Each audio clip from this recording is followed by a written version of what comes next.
Part 4. Rise. An individual has not started living fully until they can rise above the narrow confines of individualistic concerns to the broader concerns of all humanity. Every person must decide at some point whether they will walk in the light of creative altruism or in the darkness of destructive selfishness. This is the judgment.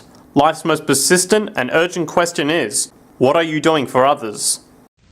The gears of undernutrition, poverty, ignorance, hopelessness, and low self-esteem all mesh to create a kind of perpetual failure machine that grinds down dreams from generation to generation.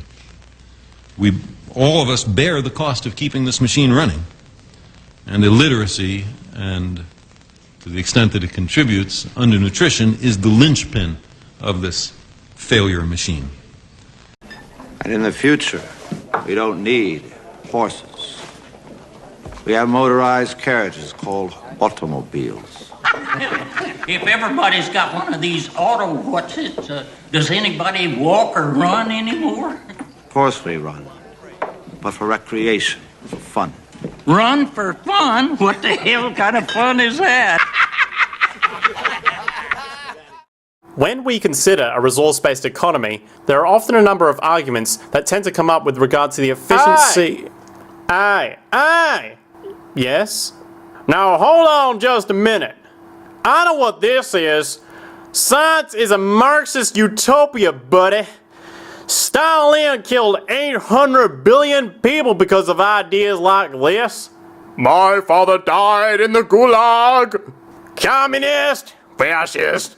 If you don't like Australia, you should just leave. Fuck a resource-based economy.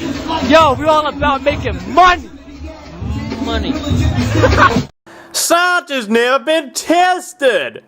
From what I heard, science is cult propaganda from either the terrorists or the North Korean Chinese. Alright, everybody, just calm the fuck down. Death to the New World Order! Death to the New World Order! Death to the New World Order! Death to the New World Order!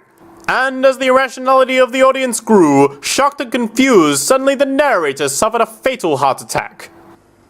Oh, Jesus Christ! You okay? And the seemingly communist propaganda film was no more.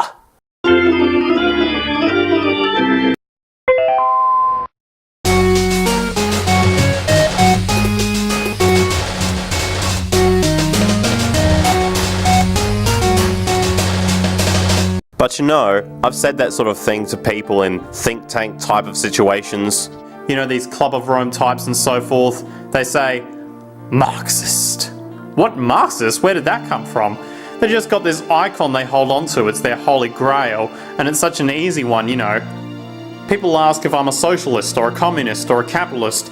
And I say, I am none of the above. And why do you think that those are the only options?